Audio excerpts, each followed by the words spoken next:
All right, guys, this is going to be our conditional statements section from chapter 2. This is going to go along with all the logic and reasoning. So the first thing I want to define is what is a conditional statement. A conditional statement, it has two parts, a hypothesis and a conclusion. And it's also known as an if-then statement because it starts off with if and then. So if I study, then I will make a good grade. It's a simple statement like that. Okay, of course, we'll relate it to math. Okay, but main thing to remember is that it has a hypothesis and a conclusion. So it's also going to have a symbolic translation. So the symbolic translation is P, arrow to the right, and Q.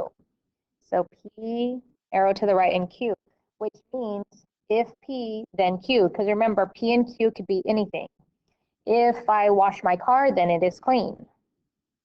If the polygon has 4 sides, then it is a quadrilateral. So those are just little examples. Here's some more examples of some conditional statements. If the triangle has 3 acute angles, then the triangle is acute. Okay? If you eat a Subway sandwich, then you are eating fresh. So a lot of times the ads and the commercials on TV, they're all based off of these conditional statements because obviously they want you to buy their product. The next type of statement is a conditional statement, but it's a converse statement. And so what you want to do is, actually, I forgot to state something. The red part that you see highlighted, okay, so this part right here, from there to there, that is your hypothesis. So I'm going to label that H. And then the blue part, okay, from here to here, which is also that little piece right there, that is your conclusion, okay, and always and forever. So the blue is your conclusion, and the red, which is the part that comes after if, that is your hypothesis, okay? So your hypothesis is always the part after if, and the blue part after then is your conclusion. So be able to identify those. So going to this converse statement, this is where you would switch the hypothesis and the conclusion, okay? So you switch the hypothesis and conclusion. So here's the symbolic form. Notice the P and the Q got switched. If Q, then P. So if Q, then P. So the Q comes first and then arrow pointing to the P. So we switched those two. So let's go back to our original statement. If the triangle has 3 acute angles, then the triangle is acute. So what would the converse statement look like? Well, all you have to do is switch the red and the blue sections. So here's what your converse would be of that other conditional statement. If the triangle is acute, then the triangle has 3 acute angles. So you're just switching the hypothesis and conclusion. So if I tell you to write the converse of any type of statement, then be able to do that. You just switch the hypothesis and conclusion. All right, the next type of statement is called the inverse, okay? This is where you're going to negate it, okay? So here's what negate means. You are going to change the hypothesis and the conclusion by adding the word not, okay? Now, if the statement already has not, then what you're going to do is you're going to take it out. Okay, so here's the symbolic translation down here at the bottom. If not P, then not Q. And so the little symbolic symbol for not is that little tilde. So not P, then not Q. So if not P, then not Q. So let's try that on our geometric statement. If the triangle has 3 acute angles, then the triangle is acute. Here's what the inverse would look like. If the triangle does not have 3 acute angles, then the triangle is not acute. If the triangle does not have 3 acute angles, then the triangle is not acute. Okay, now sometimes these can be true, sometimes they can be false. These are just statements on how you write them in terms of a converse and an inverse. Okay, here's the third type of statement called a contrapositive. Contrapositive. So this is when you actually do both the inverse and the converse together. So you're going to switch the hypothesis and conclusion and also add the word not. Okay, so the two things that I just explained, you're going to do that to the same sentence. So look, notice if it says, if not Q, so you have the Q and the P switched, and then it has the word not, then not P. And there's the symbolic form. Okay, so you're going to do the inverse and the converse at the same time. So let's go back to our original statement again. If the triangle has 3 acute angles, then the triangle is acute. So here's what the contrapositive would look like.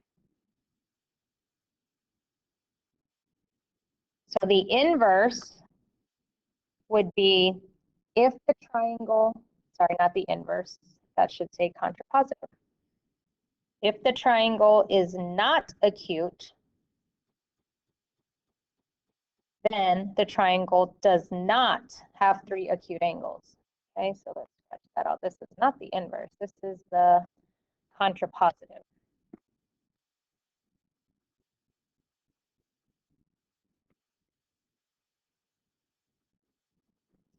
All right, so the contrapositive is when you switch the hypothesis and conclusion and also add the word not. Okay. Okay, the third type of law is called the law of syllogism, okay, or I should say fourth. This means, okay, and it's all related to the conditional statements. It means that a chain of conditional statements can be combined to ignore the intermediates. Okay, so that's the meaning of what the law of syllogism is. Okay, so this law states, let's put it in symbolic form to understand it. It says if P then Q. Then notice it says if Q then R. So then if those are both true, okay, if these two are both true, then we can go from P to R. So then we can say if P then R, we can skip these intermediates right here, Q, and we can just get rid of that. Okay, and I'll show you what an example of this looks like. So this is the law of syllogism. So it says, if a polygon is a rectangle, then the polygon has opposite sides parallel. Okay, and that is true because rectangles do have opposite sides parallel. Look at statement number 2. If the polygon has opposite sides parallel, then it is a parallelogram, and that is also true. Okay, so notice these intermediates are exactly the same, right?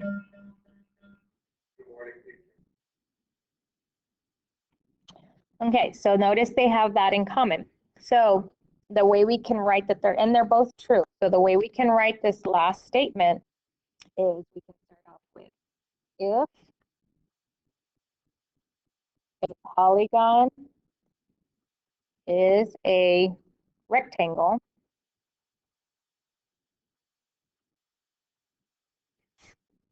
then it is a parallelogram, which is true as well. Okay, so that is the law, an example of using the law of syllogism. Now remember, these have to be true, okay? If it's not, then it won't really make sense, okay? And so you can still write this third statement, even though those may not be true, it just won't be true. It'll be a false statement as well.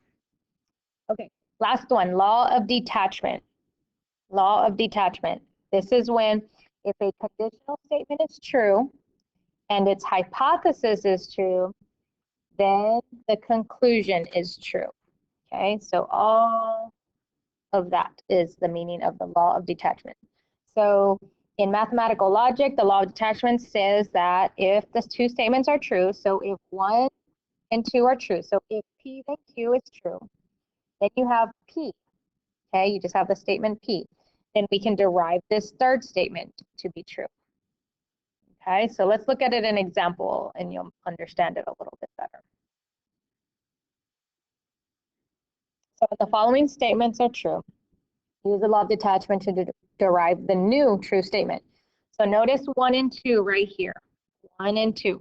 So if the figure is a triangle, then the sum of the angles is 180 degrees.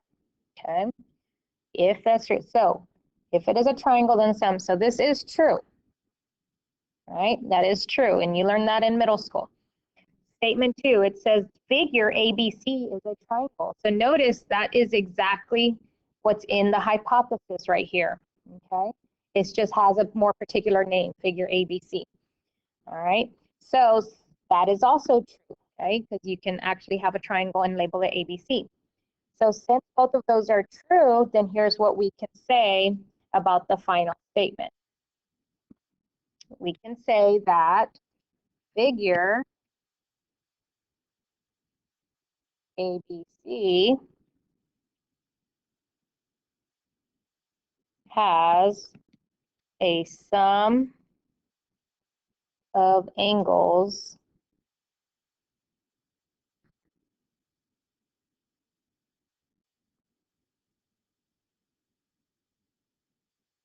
to equal 180 degrees. Okay, and you can word it a little bit different. You could say figure ABC has the sum of the angles of figure ABC is 180 degrees. You could say it that way too. So as long as you have mainly this hypothesis, that conclusion stating it to be true. Okay, and that is it for conditional statements.